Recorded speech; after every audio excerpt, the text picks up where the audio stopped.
저번 주일이었습니다. 예배를 끝내고 이제 부지런히 또 상담도 있고 또 약속도 저녁 약속도 있고 하여 이제 그렇게 이 옆에 있는 집에 가서 이제 밥을 먹으려고 내려가는데 누가 한 가족이 저에게 와 목사님 안녕하세요 그러며 인사를 하더라고요. 저 모르시겠어요? 마스크를 썼으니 당연히 몰라. 마스크를 내려봐라. 한 가족이었습니다. 마스크를 내렸는데도 모르겠더라고요. 그래도 아는 척을 해야 되겠기 하고 있는데 저 목사님 친구가 우리 아빠잖아요. 의사 친구가 목사님하고 같이 공부했던 그 친구 딸이잖아요. 맞아. 내가 결혼 주례도 해주고 그런데 벌써 애들이 이렇게 컸어? 하며 그런저런 얘기를 하며 또 어떤 생각에 또 잠깐 밥을 먹으며 빠졌습니다. 안수를 다 해줬어요. 그런데 제가 안성에서 13년이라는 고난의 세월을 보내고 이제 내가 너하고 함께 할 거야. 주님의 음성을 들었을 때 세상이 다 내 것 같지 않겠습니까? 우리 아버님이 이제 이거 다 넣어줄게 하는 것도 아니고요. 그런 거 다 필요 없어요. 주님께서 이제 내가 너하고 함께 해줄 거야 했을 때에 얼마나 제가 행복했겠냐고요. 그래서 이제 하나님께서 함께 해주신다고 하여 그곳에서의 삶도 열심히 최선을 다해 마지막까지 최선을 다하고 하나님께서 성령님께서 제게 말씀을 주셨습니다. 너는 이제 인천으로 가게 될 거야. 두려웠어요. 오랜 세월을 노숙자, 알코올 중독자와 여러분 같은 교인은 하나도 없었고요. 이렇게 살다가 보니까 이게 내 삶이고 그저 평생 이렇게 살다 죽었으면 하는 마음으로 굳어져 버렸어요. 그 삶이 제게는 너무나도 익숙해졌어요. 그러던 어느 날 너는 이제 떠날 준비를 해라.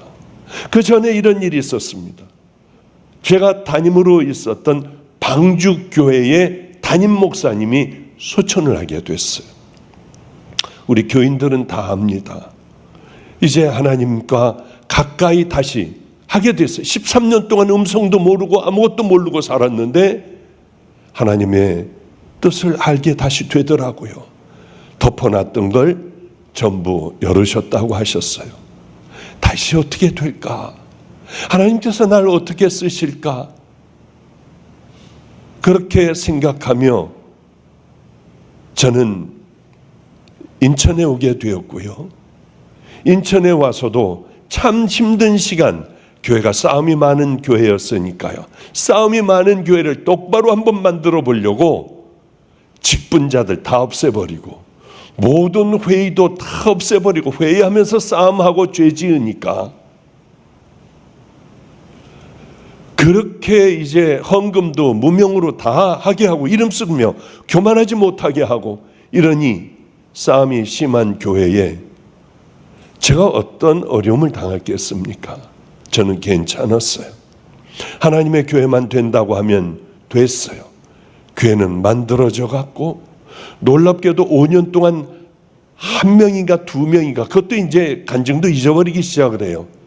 들어왔던 교회가 한 주일에 새 신자가 100명 넘게 들어오고 조그만 교회가 사람들이 더 들어올까 문을 다 잠궈버리고 그리고 예배를 드리는 그런 예배가 되어가기 시작을 했습니다. 너무 황당했어요. 이런 틈이 없었습니다. 사람들이 나갈 틈이 없었고 예배가 끝나면 문을 다 잠궈놨다가 열어놓고 의자들을 빼야 사람들은 움직일 수 있는 참 행복한 목사가 됐어요. 그때쯤에 인천에 와가지고 마가의 다락방을 보니 곧 허물어지겠더라고요. 진단을 내리기를 곧 다 무너져 내립니다. 꽤 오랫동안 기초도 없이 벽돌을 그냥 브로크를 쌓아 올린 바로 그것이었으니까요. 정말 손을 대자마자 다 무너졌어요. 어쨌든 어떤 할머니의 5,000원 백돌값, 백돌이라고 썼어요. 연필로 5,000원을 넣은 그것으로 힘을 얻고 우리는 그것을 열심히 세워나가기 시작을 했습니다. 그래서 어느 정도 모습을 갖추었을 때에 이제 행복하게 제 방에 들어와 있는데 누가 노크를 했어요. 누굴까? 이 간증은 아마 꽤 오래전에 제가 한번 여기서 했던 것 같아요. 봤더니 충격이었습니다. 왜냐하면 함께 공부하고 함께 놀던 친구가 문을 열고 들어온 거예요. 저는 행방불명자로 돼 있거든요. 의사 세계에서는. 그러니까 좋아하는 사람이 나타나면 안 돼요. 왜? 공부도 못하고 뭐 별 볼 일 없는 나였기 때문에 또 죄도 많이 짓고 그렇기 때문에 친했던 친구나 누가 오면은 그 다음에 이게 가장 가슴 떨리고요. 고통스러운 일이었는데 가장 친했던 친구 중에 한 명이 문을 열고 딱 들어오는데 야, 너 하고 말이 안 나오더라고요. 그래서 말을 못하고 너 하냐? 하고 하려고 하는데 목사님 안녕하셨어요? 그렇게 인사를 하더라고요. 그래서 예, 성도님 앉으시죠 하고 아주 어색하고 힘든 그 분위기가 됐어요. 이 친구는 예수를 안 믿던 친구였는데 결혼을 하고 아마 착실한 진실한 성도가 되었던 모양이에요. 너무나도 어색했습니다. 해야 하는데 그냥 예, 성도님. 그리고 제가요, 목사님 여기를 오려고 하다가 몇 번을 돌아갔어요. 마음에 목사님을 만나야 하는데 자신이 없어서 왔다가 돌아가고 또 왔다 돌아가고 오늘은 용기를 내서 목사님을 만나야겠다 하고 노크를 하고 들어왔다고 해요. 아니 이놈이 내가 누군지 알 텐데 야 네가 목사가 됐어 해야지 맞거든요. 야 정말 이거 기적이다 하는 얘기가 왔다 갔다 해야 맞는데 목사님을 뵙기가 두렵고 떨려서 못 들어왔어요. 아니 이러니 말이나 되나요? 어쨌든 앉으시죠 성도님 하면서 우리들의 얘기는 시작이 됐는데 어떻게 날 찾아오셨어요? 그러니 이런 얘기를 하더라고요. 내 가장 사랑하는 딸이 있는데 누가 주례를 쓰면 좋을까? 그러다가 박보영 목사님을 찾아와야겠다 해가지고 왔는데 몇 번을 돌아갔대요. 나같이 별 볼 일 없는 사람. 또 자기가 이런 부부싸움 날 테지만은 내가 누군지 알 텐데. 그런데 어떻게 가장 사랑하는 거룩한 예식에 나 같은 놈을 부를까? 그래서 내가 그 얘기를 했어요. 나 어떤 놈인지 알잖아요. 그러지 말고 참 좋은 목사님들이 많으니 나 같은 놈이 아니라 정말 깨끗하고 정결한 목사님에게 가장 사랑하는 딸이니 주례를 받아요. 그랬더니 뭐라고 하느냐 하면 목사님은 옛날에는 그렇겠지만은 예수님을 믿고 이제 거룩한 종이 되셨잖아요. 그리고 그 길을 향해 우리 앞에서 가주시지 않습니까? 이게 너무 저도 충격이었어요. 그 친구를 만나는 순간에 내가 누구인지 아는 친구가 그래 예수님을 만나면 이렇게 다른 사람이 된다는 것, 가장 소중한 내 딸의 결혼 주례를 부탁하는 그런 목사가 내가 되었구나.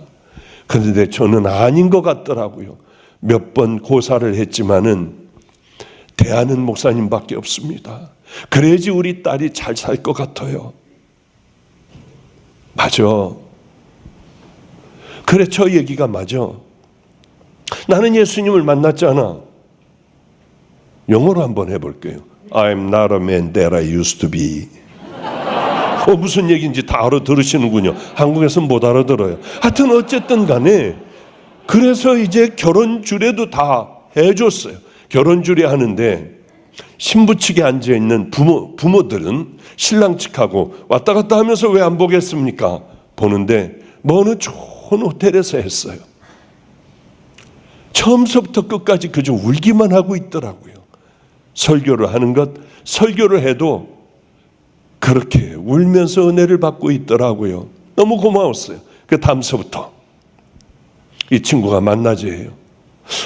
나 이건 애들 학비를 내야 하는데, 그럼 만나자고 그래서 만나면은요, 봉투에다가 용돈 쓰라고 주는데 이놈이 얼마나 줬을까 궁금한 거예요. 오다가 서가지고 딱 이렇게 차 안에서 보면은 2천만 원, 1,000만 원. 늘 만나자고 하면은요, 어쩌면 그렇게 제가 필요할 때마다 불러가지고 용돈을 쓰라고 주는지요. 그래서 정말 주님이 연결해 주셨구나 하는 생각을 했습니다. 그래요. 예수님을 만나면은 구정물에 있다가도 아름다운 믿음의 자녀들이 된다는 것을 이 친구는 분명히 믿고 있었어요. 그런데 그 친구 딸이 바로 전주일에 설교를 하고 내려가는데 바로 내가 목사님 친구의 딸입니다. 애들도 얼마나 이렇게 컸는지요. 많은 세월이 흘렀구나. 오늘 그 얘기를 좀 해보려고 합니다. 시간도 어제 보니까 저번 주일에 보니까 1시간을 너무 했더라고요. 설교를. 이제 그때 회개했어요. 하나님 40분을 넘기지 않을게요.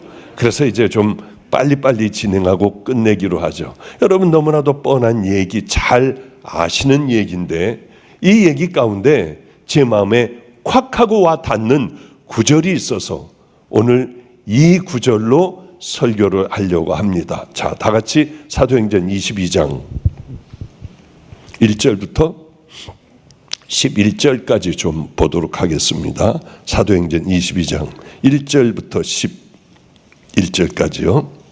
그들이 그가 히브리 말로 말함을 듣고 더욱 조용한지라. 이어 이르되 나는 유대인으로 길리기아 다소에서 났고 이 성에서 자라 가말리엘의 문화에서 우리 조상들의 율법에 엄한 교훈을 받았고 오늘 너희 모든 사람처럼 하나님에 대하여 열심 있는 자라. 내가 이 돌을 박해하여 사람을 죽이기까지 하고 남녀를 결박하여 옥에 넘겼노니 이에 대제사장과 모든 장로들이 내 증인이라. 또 내가 그들에게서 다메섹 형제들에게 가는 공문을 받아가지고 거기 있는 자들도 결박하여 예루살렘으로 끌어다가 형벌을 받게 하려고 가더니 가는 중 다메섹에 가까이 갔을 때 오정쯤 되어 호련히 하늘로부터 큰 빛이 나를 둘러 비치매 내가 땅에 엎드려져 들으니 소리가 있어 이르되 사울아 사울아 내가 왜 나를 박해하느냐 하시거늘 내가 대답하되 주님 누구시니까 하니 이르시되 나는 내가 박해하는 나사렛 예수라 하시더라. 나와 함께 있는 사람들의 빛은 보면서도 나에게 말씀하신 이의 소리는 듣지 못하더라. 내가 이르되 바로 이 구절입니다. 내가 이르되 주님 무엇을 하리이까? 주께서 이르시되 일어나 다메섹으로 들어가라. 내가 해야 할 모든 것을 거기서 누가 이르리라 하시거늘 나는 그 빛의 광채로 말미암아 볼 수 없게 되었으므로 나와 함께 있는 사람들의 손에 끌려 다메섹에 들어갔노라. 그래요. 오늘 그 본문의 말씀과 동일합니다. 그 내용이에요.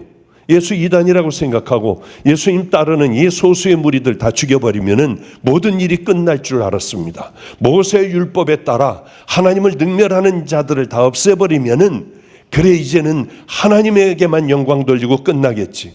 다마스커스를 가다가 강한 빛과 함께 음성이 들렸죠. 너 왜 나를 박해하느냐? 그래서 사도 바울은 이게 뭐야? 누구십니까? 나는 내가 박해하는 예수다. 그 한마디를 듣고 그는 완전히 거듭나고 변화됐습니다. 아니, 말도 안 돼요. 이단이라고 생각했던 그것이 바로 하나님의 아들이었어요.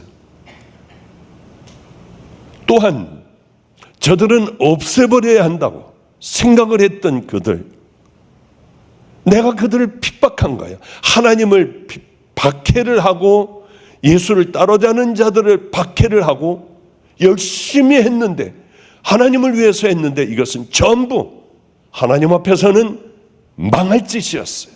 우리도 그런 일들이 얼마나 많습니까?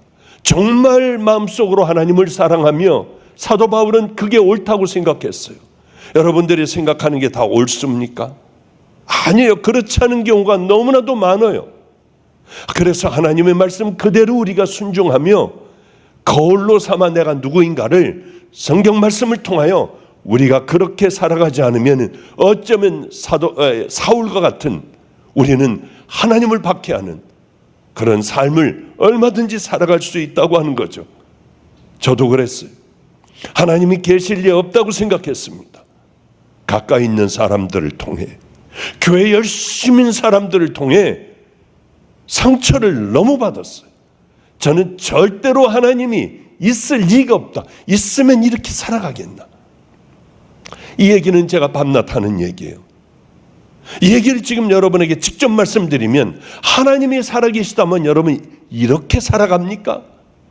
천국, 지옥, 하나님 앞에 심판대 분명히 서서 심판을 받는다면 우리는 감히 이렇게 살아갈 수가 있습니까? 저는 그 모습을 보고 하나님이 없다고 생각하고 하나님을 버리고 세상 마음껏 살아갔어요. 조금 더 거리낌없이 저는 살아갔어요. 그러다가 저도 사도 바울과 같이 주님이 저를 찾아오셨어요. 얼마나 울었는지요. 한 달은 울어 눈이 안 보일 정도로 울었던 기억이 나요. 쪽방으로 들어갔습니다. 이제 화려한 삶 저하고는 상관없었어요. 쪽방으로 들어가 울면은 쪽방에는 위가 터져 있어요. 이게 다 막혀 있는 게 아니라. 그러면 저쪽에서도 저 새끼 또 재수없게 운다고, 아우 저 새끼 재수없다고 하며 그렇게 소리를 질렀어요. 어떤 사람 와서 막 문을 두들기고요. 시끄럽다고 하고요. 그러니까 옷을 벗어서 옷으로 둘러싸고 또 수건을 가지고 입을 털어먹고 그렇게 울었던 기억이 나요. 몇 날 며칠이 지났는지 바지를 입으니 맨 마지막 벨트 꺼내다 했는데도 바지는 휙 내려갔어요. 많은 날들을 금식이 아니라 그렇게 슬퍼하고 내 죄 때문에 슬퍼하고, 하나님께서 이제 나하고 함께하여 주신다고 하는 것, 내 죄를 용서하여 주셨다고 하는 기뻐서 울고 슬퍼서 울고 미친 사람이 됐던 그런 기억이 납니다. 사도 바울은 주님을 만났어요. 확실하게 믿음 가지고 살아오며 그렇게 열심히 저들을 없애겠다고 했는데 그게 하나님을 핍박한 거예요. 하나님을 고통스럽게 한 거예요. 그때야 비로소 깨닫자마자 첫 마디가 뭡니까?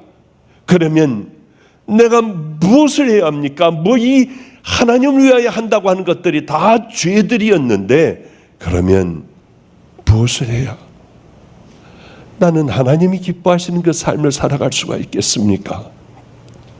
이것을 여러분 스스로에게 물어야 돼요.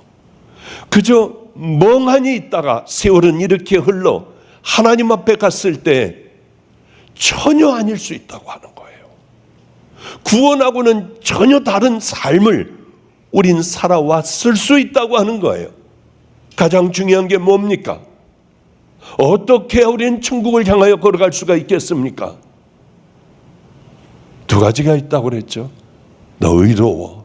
그러려면 십자가 밑에 나아가 내 더러운 죄를 알려면 하나님 앞에 기도해야 돼요. 하나님, 내가 누구인지 좀 알게 해주세요. 저는요, 얼마나 저한테 침을 많이 뱉었는지 몰라요. 전 그래도 괜찮은 사람이라고 생각을 했거든요. 주님을 만나는 순간 토할 것 같은 자라더라고요. 여기다가 침을 얼마나 많이 뱉었는지요. 이 더러운 놈, 나 어떻게 해야 될까? 그러며 밥도 먹지 않고 고민했던 그 많은 세월들이 있어요. 나 그러면 어떻게 하면 될까? 열심히 성경을 읽었어요. 그러다가 마태복음 5, 6, 7장에 눈이 꽂혔고 성경 전체를 한 구절로 요약하는 하나님 마음을 다하고 목숨을 다하고 힘을 다하고 뜻을 다하여 너희 하나님 사랑하라. 하나님 사랑하는 건 뭡니까?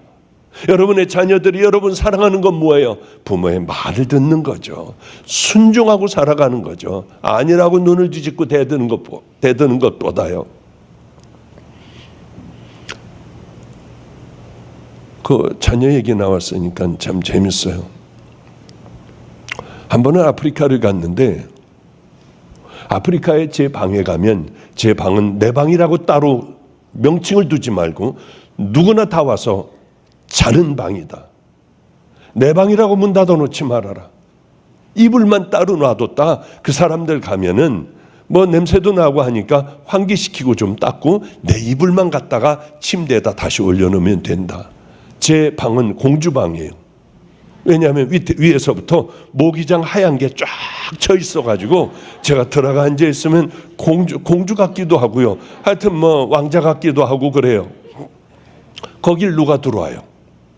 들어왔단 큰일 나요. 어느 날 노크를 하더라고요, 누가. 그래서 야, 저 문 좀 열어줘라 했더니 여기 개바 전도사님. 제 밤에 들어왔어요. 그것도 야밤에 들어왔어요. 그러더니 말도 안 하고 이 모기장을 치더니 들어오는 거예요. 그걸 얼마나 제가 놀랐겠어요. 이분이 왜 이러실까? 부인도 있을 텐데 하고 하여튼 깜짝 놀라서 왜 들어오세요? 아, 이렇게 하세요. 이렇게 하더니 저를 딱 제끼더니 그 다음에 우악스럽게 저 발을 주물러 주더라고요. 근데 거기가 대박인 얘기가 있었어요. 뭐라고 하느냐면 저보고 아버지, 내가 저 사람하고 내가 나이 차이가 4-5살도 안 날 텐데 왜 나보고 아버지라고 그럴까? 그래서 어색하지만 아, 예, 말씀하시죠. 아버지가 아들에게 존댓말하는 경우가 있어요. 어디 있어요? 그래 말해봐라. 아주 어색한 이런 상황이 벌어졌어요. 오늘도 아버지 10시 반까지 모시러 가겠습니다. 제가 자꾸 존댓말하면 뭐라고 하니까 그래 와라 아들아. 그 누나가 그러는 거예요. 오늘 누가 와? 개바 자식이 온대. 자식 아니에요. 내 자식이제는. 개바 자식 그런 소리 하면 안 돼. 아니야 정말 내 자식이야. 그거 정말 내 새끼야. 이제는 개바 새끼라고 할 수도 없고 자식이라고 할 수도 없고 하여튼 그렇게 그냥 오늘 나쁜 얘기가 아니라 그냥 그렇게 이제 생각을 하기로 했어요. 근데 우리 개바가 내게 이쁨을 받으려면 뭐 해야 될까요? 오늘 오면서 그러더라고요. 아버지, 제가 이제 용돈은 많이 드릴 수 없고 그저 아버지니까 조금씩 용돈을 좀 드릴게요. 그래서 제가 그랬어요. 용돈 같은 거 주지 말아라. 그것보다도 잘 하나님 말씀에 순종하고 잘 가는 게 나를 기쁘게 해주는 거다. 그런 얘기를 이제 오면서 이런 얘기 저런 얘기 했어요. 주여, 내가 무엇을 해야 합니까? 주님을 만나자마자 주님 뭘 해야 합니까? 여러분, 우린 여기서 깊이 한번 우리들을 생각을 해봐야 돼요. 내가 누구인지 몰라요 다. 여러분들이 하나님의 자녀인지 모르고 살아가요. 하나님께서는 악하고 더럽고 끈적거리는 우리 같은 죄인을 위하여 품에 있는 독생자, 하나님께서 제일 아끼시는 게 있다고 하면 뭘까요? 아들이 독생자예요. 이 악하고 더러운 세상에 보내면은 분명히 잡아 죽여요. 그래, 이들은 내 아들을 분명히 잡아 죽일 텐데 나는 그걸 제물로 받겠다. 정말 십자가에 못 박혀 죽으시잖아요. 하나님 얼마나 애가 끊어졌을까요? 우린 그렇게 해서 구원을 받았어요. 제가 처음에 주님을 만났을 때 울기만 했어요. 다른 건 몰라도 울기만 했어요. 예전에 보이지 않던 것들이 다 보이게 되더군요. 꽃들이 제게 얘기를 해요. 인사를 하는 것 같아요. 아니 정말 목사님 할로 뭐 그러는 게 아니라 정말 꽃을 보면 내게 얘기를 하는 것 같아요. 위에서 보면은 학생들이 열심히 출근을 해요. 샐러리맨들도 열심히 막 출근을 해서 버스를 타기도 하고 그러더라고요. 이게 다 아름다운 거예요. 하나님께서 만드신 이 모든 것들이 다 아름답고, 첫째 괴로웠던 것, 바지가 쑥 내려가도록 그렇게 괴로워했던 것은 다른 것이 아니라 나 왜 그렇게 살았을까? 그러면 나는 이제 어떻게 살아가야 할까? 그래, 내 결단했던 대로 절대로 뒤돌아보지 않고 어떤 일이 있어도 나는 그 믿음의 길 한번 가볼 거야. 그래요. 많은 사람들은 자기가 누군지 몰라요. 그냥 와서 교회 한번 와서 예배 보고 돌아가면은 끝이에요. 그 믿음이 여러분을 구원하시겠습니까? 그것이요. 그리고 같은 죄를 늘 반복해서 저질러요. 입으로 남 상처 주는 사람들은 밤낮 상처를 줘요. 음란에 빠져 있는 사람들은 밤낮 음란에 빠져 있어요.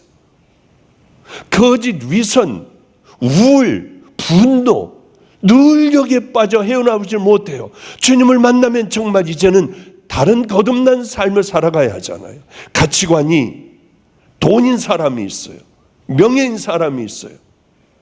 가치관이 하늘나라가 되면요, 그동안 쌓아지는, 점점 쌓아지는 이 재산을 보고 기뻐하며 눈에 보이는 그 길로 투자를 하며 이것이 또 대박이 되어 돌아올 때마다 나는 행복해요.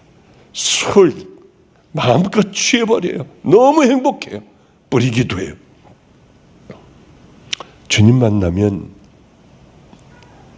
이게 악한 죄라는 것 알게 되면요, 가지고 있던 것들, 내 소유, 나를 기쁘게 해줬고 앞으로 나를 탄탄하게 유지시켜줄 이것들이 토할 정도에 내가 왜 이거를 붙들고 있었을까? 그렇기 때문에 다 가난하고 뭐 병들고 어려운 사람들 다 나눌 수 있는 것 아니겠습니까? 그렇지 않으면 이걸 어떻게 나눠요? 일부라도 놔뒀겠죠. 오물과 같은 것. 우리가 정말 주님을 만나게 되면 가장 중요한 건 뭔가, 이거를 알 수가 있는 거죠. 한번 사울이라고 하는 청년 한번 생각을 해보십시오. 얼마나 힘도 있어요. 뭐 로마 시민권에다가 바리새인 중에 바리새인에다가 가멜리엘에게서 이 공부를 배우고 뭐 하여튼 군사들도 이렇게 끌고 다니며 예수 믿는 자들을 다 체포해 올 수 있는 이런 능력도 있고요. 모세의 율법을 지키기 위하여 다마스커스로 무섭게 말을 달려가 다 잡아오려고 하는 바로 그였습니다. 예수는 하나님의 아들이 절대로 아니고 하나님을 모욕하는 약한 자들, 그러나 주님을 만나고 나서는 이들이 귀한 거예요. 바로 다메섹에 들어가 눈도 시원치 않은데 복음을 전하잖아요. 예수가 그리스도라고요. 잡아 죽이려고 하니까 어떻게 합니까? 광주리에 성에서 줄로 매달아 거기서 도망을 나와요. 이제는 아무도 이길 수 없는 사람이 됐습니다. 예수를 정말 만난다는 것은 이런 것 아니겠어요? 이제는 다른 삶, 다른 가치관으로 생명을 다해 살아가는 그 삶이요, 주여 무엇을 하리일까? 이제 예수님을 만났으면 우리는 삶으로 훈련을 해나가야 합니다. 열심히 훈련해 나가야 돼요. 어떤 훈련이냐? 제가 그렇게 교만하게 살다가 마음껏 편안하게 살다가 어려서부터도 돈이 없다는 게 뭔지 몰랐어요. 중학교 고등학교 때도 항상 여기를 교복을 찢어가지고 제일 큰 돈을 여기다 집어넣어주고 꼬맸어요. 힘들 때 여기 풀어서 써, 어려울 때 위험할 때 여기 풀어서 써야 한다. 항상 저는 지갑에다 알아서 돈을 넣어주셨지, 필요하다고 뭘 돈을 달라고 뭐 인수분해 값을 달라고 한다든지 뭐 그런 거 달라고 해본 적이 없어요. 책을 사야 할머니 할머니들한테 돈 타가는 거 보니까 할머니 오늘 인수분해값 사야 돼요. 인수분해값 내야 돼요. 뭐 그러면은 그런 줄 알아요. 하여튼 어쨌든 간에 저는 알아서 넣어주셨어요. 대학에 들어가서도 또 이제 의사가 돼서도 가난한 게 뭔지 모르고 살았습니다. 그러던 제가 주님을 만나고 참 기가 막히더라고요. 가장 천한 곳에 내려갔어요. 집이 없는 사람, 알코올 중독자, 깡패들, 이런 사람들과 함께 살아가게 됐습니다. 왜냐하면 주여 내가 무엇을 하리까? 묻기 전에 어떤 길을 어떻게 걸어가야 할지를 알겠더라고요. 성경을 읽어보면 그래 삭개오 같이 다 나눠줘야지 부자 청년같이 끌고 있어서는 안 돼. 그러며 살았어요. 이제 어제 어느 청년이 저희 저녁을 어저께 갑자기 콩나물 해장국이 먹고 싶더라고요. 북어 해장국 그거 좀 해다 주실 수 있어요? 했더니 이제 부모하고 어머니하고 같이 와가지고 엄청 맛있게 먹었어요. 하여튼 엄청 어쩌면 그렇게 맛있는지 김치하고 해서 북어 해장국에 말아서 두부하고 그렇게 맛있게 먹었습니다. 이 친구가 찬양인도를 너무 잘하는 친구예요. 정말 많이 나아졌네. 어쩌면 믿음으로 이렇게 한 걸음 한 걸음 들어갈까 하는데 마침 인천 마가의 다락방 여름 산상 대집회 중간쯤에 오겠대요. 오면은 당연하게 이제 우리 축하 연락하여 찬양인도를 아주 잘하니까 찬양인도도 하고 뭐 산기도도 하고 아마 이래서 보낼 거예요. 그래서 제가 아니다. 그러지 말아라. 찬양인도의 목적을 두지만 한두 번 하면 되는 거고요. 그래서 이렇게 얘기했어요. 우리 목사네들 중에 찾아가 볼 만한 곳에 가서 같이 자고 먹고 해라. 구재영이라고 하는 목사가 있어요. 이 목사는 목사 되기 전에 너무 인생 살기가 힘들고 하니까 집에서 목을 매달았어요. 목을 딱 매달고 의자를 탁 쳐버려서 매달려 있는데 아내와 딸이 다녀왔습니다 하고 들어오는데 보니까 거기 매달려 있으니 얼마나 기가 막혔겠어요. 이게요. 죽어가며 매달려 있으니요. 그래서 부지런히 의자를 옳고 막 이 가위 가지고 자르고 구급대 불러가지고 가가지고 겨우 살아났어요. 그런데 또 가다가 누구에게 매를 맞은 거예요. 그래서 이 광대뼈가 부러졌답니다. 저한테 왔어요. 교회도 잘 안 나가는 친구가 목사님 나 억울하게 이렇게 맞았는데 이것도 하나님은 용서하라고 하세요? 따지듯 저에게 물었어요. 억울해도 하나님께서 알아주시면 되지 않냐. 그 인생의 삶을 당신은 믿음이 없지만 한번 믿음 있는 자들은 잘 못하니 당신이 한번 한 걸음 한번 내디뎌봐라. 알겠대요. 기도를 해주는데 그렇게 울더라고요. 믿음이 없는 사람이에요. 집으로 돌아가고 그 사람은 이제 고발하고 고소하고 했는데 다 이제 법원에 가서 뭐 앉아서 이거 다 하는데요. 나는 이 사람 다 용서하겠다. 다 찢어버려라. 예? 여태까지 이런 적이 없대요.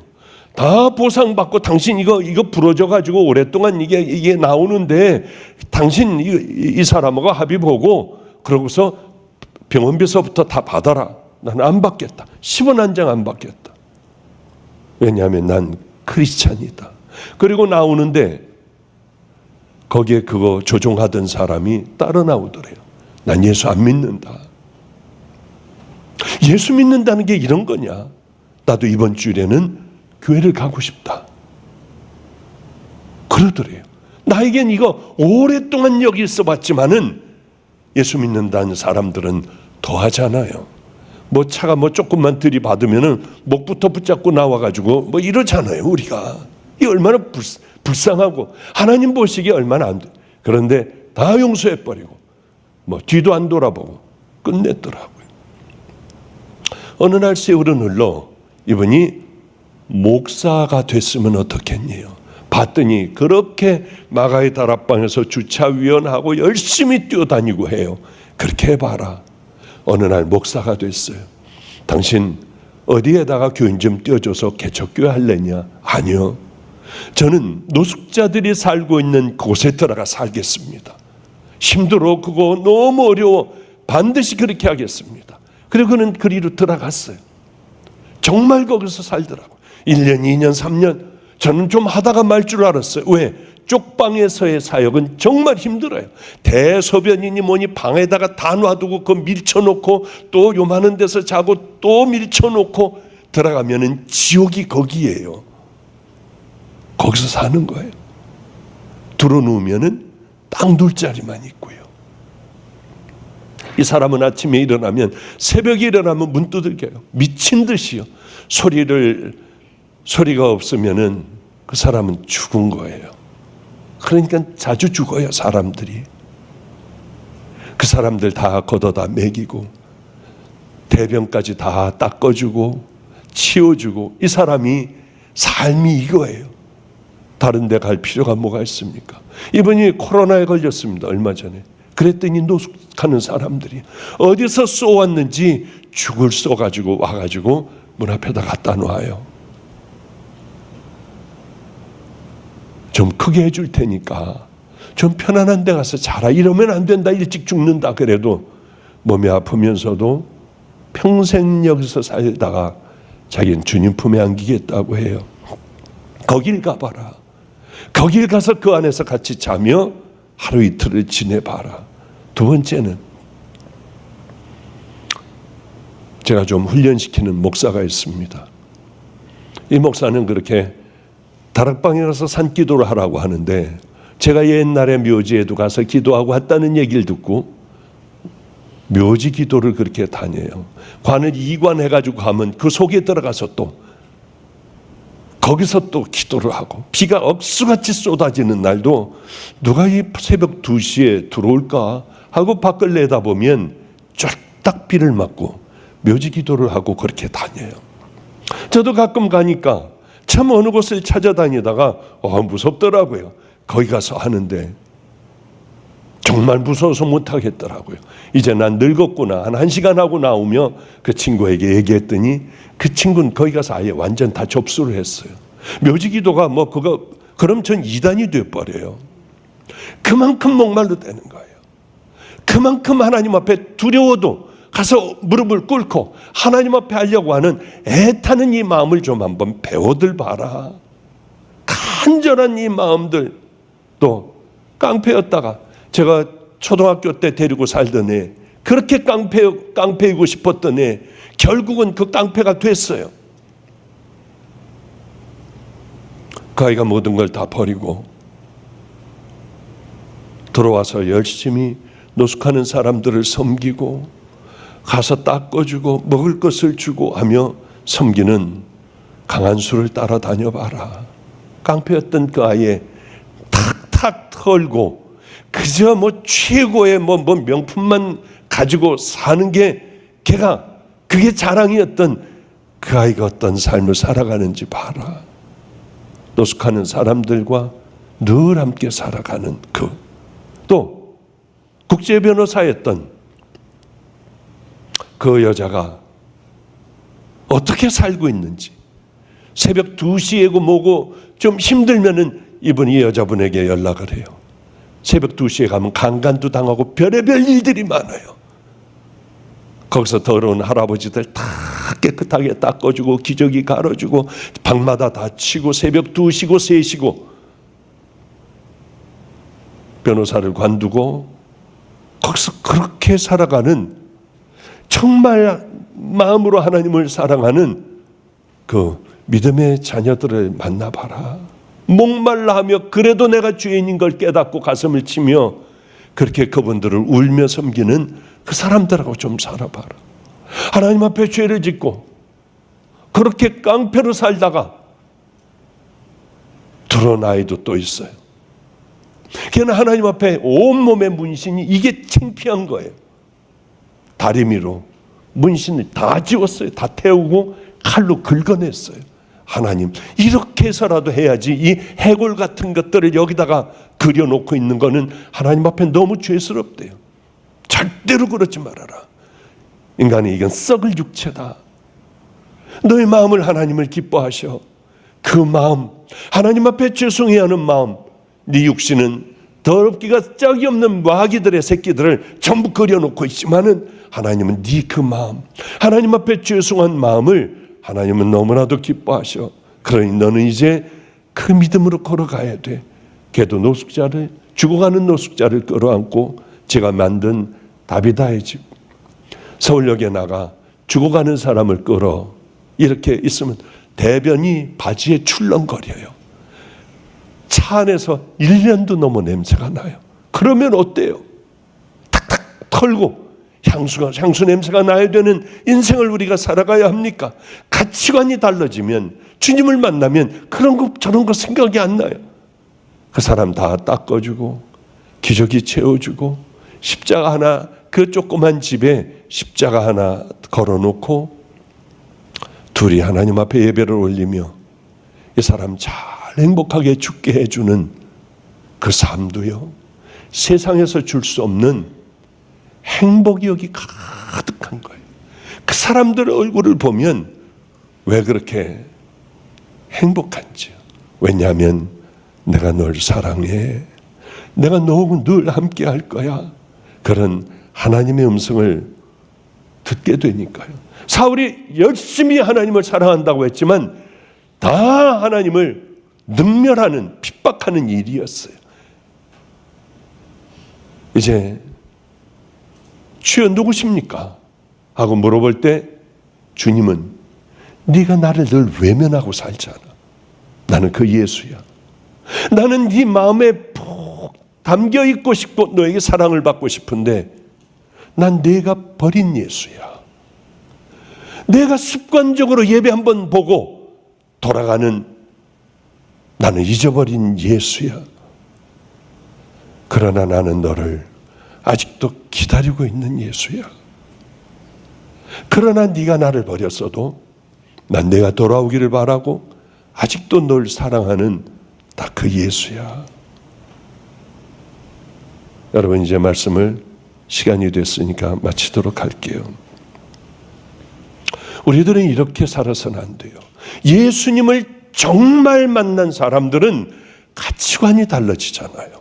내가 살아왔던 삶의 방식을 바꾸게 되는 것 아닙니까?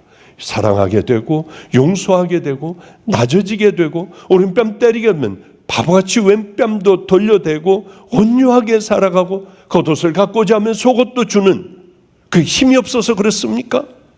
사람들이 나를 이용해 그 능력이 없어서 그런가요? 나도 같이 딱이 돌려댈 수 있잖아요. 그러나 주님을 만나면 주님이 그렇게 하셨잖아요. 주님이 하셨잖아요. 다른 이유는 아무것도 없어요. 이제 한 말씀만 드리고 끝낼게요. 아프리카 이번에 가 있는데 오 목사가 많이 아픈 모양이에요. 아마 저에게 카톡이 왔더라고요. 기도 좀 해달라고. 이렇게 열이 많이 오르고 코로나 증상 같대요. 몸이 쑤시고. 그런데 다행히 의사가 우리는 둘이 있기 때문에 번갈아 가면서 이제 막 꽂아주고 주사도 놔주고 하면서 하니까 우리는 안심해도 됩니다. 오 목사 위해서 기도해 주세요. 탄자니아도 못 가고, 거기도 못 가고, 김태훈 선교사네도 못 가고 이렇게 고통스러워하고 있어요. 그래서 건강 조심해서 잘 돌아와라. 주일은 내가 열심히 한번 섬겨볼게 했어요. 근데 이번에 가서 있는데 어느 분이 자꾸 만나자고 해요. 저도 몸이 안 좋아가지고 만날 수 있겠나 했더니 반드시 만나야 된대요. 이분이 뭐 선물 꾸러미를 들고 탄자니아에서 왔습니다. 그런데 이 얘기를 하는 거예요. 20시간 마타투를 타고 왔대요. 조그만 차에 사람을 꾸역꾸역 집어넣어요. 현지인들하고. 그건 숨 막혀 죽을 것 같은 차예요. 가장 위험한 차. 막 달리는 차. 마약을 먹고 졸음운전을 안 하기 위하여 20시간을 타고 왔대요. 만 20시간 만에 도착을 했다고 하더라고요. 나 만나고 바로 돌아간대요. 왜 왔냐? 이 먼 길을 왜 왔냐? 그랬더니 자기 얘기를 하더군요. 자기는 열심히 어느 회사를 다니며 그저 편안하게 사는데 어느 날 주님께서 자기를 부르셨대요. 이제 너 위에 살지 마 해가지고 어디에서도 도움을 못 받으니 집을 팔아가지고 돌아오지 못할 정도로 만들어 놓고 탄자니아에 가서 할 일이 없더래요. 무슨 일을 해야 될지. 사람들을 모아서 땅속에 묻혀서도 1000년이 간다고 하는 그 나무가 있다고 하더군요. 그걸로 십자가를 만들었대요. 십자가를 만들며 이 사람들이 은혜 받게요. 사람들이 많이 들어오고 같이 예배도 드리고 하며 열심히 십자가를 만드는데, 작은 십자가 만드는데 사포질만 3000여 번을 해야 한대요. 무덤 속에 들어가서도 썩지 않는 십자가라고 하며 예수님 형상이 있는 십자가를, 이만큼 큰 거를, 이만한 걸 만들어서 저에게 줬더군요.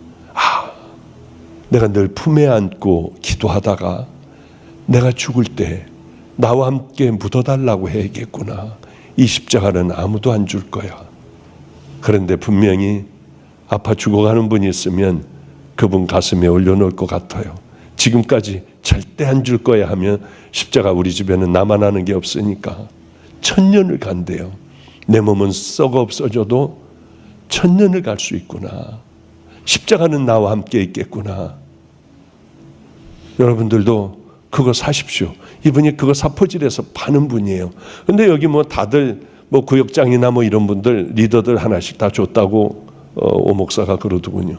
하여튼 어찌됐든 간에, 그런데 자기도 파송을 받았으면 하나님 나도 파송 좀 받게 해주세요. 어느 교회에서 든든하게 이렇게 해주세요. 왜? 이제 다 팔어 다 먹고 아무것도 없으니까.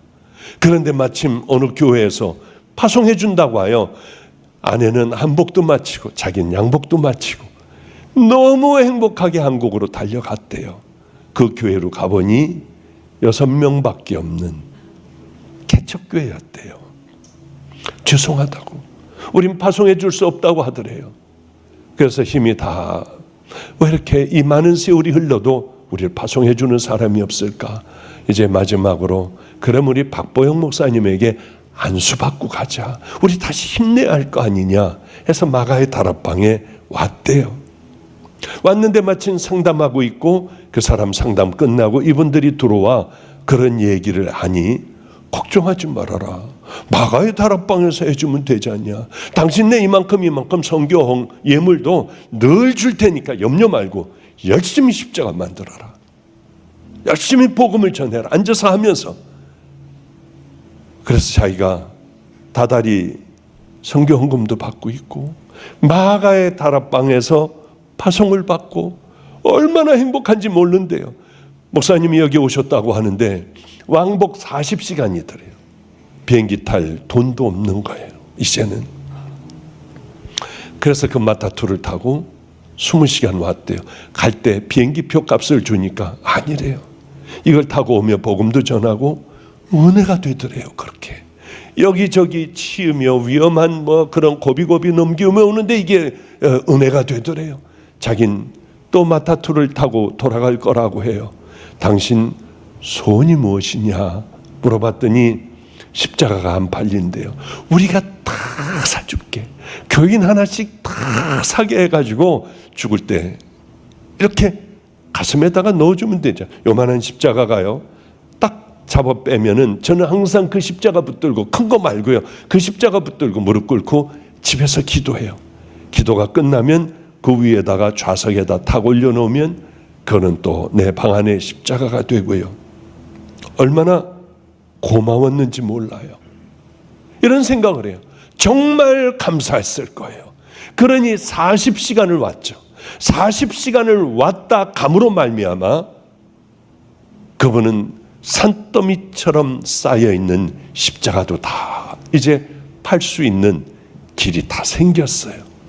저는 이런 생각을 합니다. 이렇게 하나님 앞에 인간에게 감사해도 뭘 어떻게 해줄까? 감격만 해도 뭘 어떻게 해줄까? 그런데 만군의 하나님 앞에 우리가 그저 힘들고 어려워도 그저 작은 것 하나 감사하며 이제는 하나님의 말씀대로 순종하며 살아가는 가치관이 달라진 믿음의 자녀가 된다면 하나님은 우리들의 인생을 또 어떻게 바꿔주실까? 어떻게 아름다운 인생으로 우리를 끌어주실까 하는 생각을 하게 됩니다. 우리 사랑과 진리교회 여러분들, 이제는 삶의 방식을 달리 해보시고 순종하는 은혜의 길을 향하여 걸어가는 정말 리얼 크리스찬들이 되시기를 주님의 이름으로 축복합니다. 기도하겠습니다. 거룩하신 하나님 아버지요, 우린 너무 어리석었던 것 같습니다. 하나님 아버지, 주님을 만나면 전적으로 우리가 죽어야 하는데 우린 세상을 바라보며 즐거워하며 살아왔습니다. 하나님, 내가 누구인가 다시 한번 깨닫고 묻게 하여 주시사 이제 어떻게 살아가야 할 것인가? 나는 정말 십자가를 만났나? 십자가를 만나 다시 믿음의 길을 향하여 한 걸음 한 걸음 걸어가는 은혜의 자녀들 되게 하소서. 십자가를 만난다는 것은 다른 것이 아니라 내 죄를 씻는 것입니다. 예수님만이 우리 죄를 사여 주실 수 있습니다. 하나님, 그 은혜가 우리에게 임하여 주시고 가치관이 달라져 삶으로 하나님 말씀에 순종하며 나를 십자가에 못 박고 살아가는 은혜로운 자녀들 다 되게 하여 주소서. 이제는 벌레만도 못한 벌레집과 같은 바른 길을 걸어가려 해도 늘 넘어지는 우리 같은 악한 자들을 위하여 대속의 십자가를 지시고 천국 가는 길을 열어놓으신 우리 구주 예수 그리스도의 은혜와 가장 아름다운 곳에서 가장 더럽고 천한 곳으로 하나님의 독생자를 보내주신 하나님 아버지의 만극하신 사랑과 오늘도 깨닫게 하여 주시사 믿음의 자녀들과 같이 그 믿음의 길을 걸어가기를 결단하게 하여 주시는 성령님의 내주교통 감동하심이 사랑과 진리교회 성도들 머리 위에, 또 벤자민 오 목사 머리 위에, 많은 인터넷 성도들 머리 위에, 속한 권속들 위에 이제로부터 영원히 함께 하시기를 간절히 축원합나이다. 아멘, 아멘.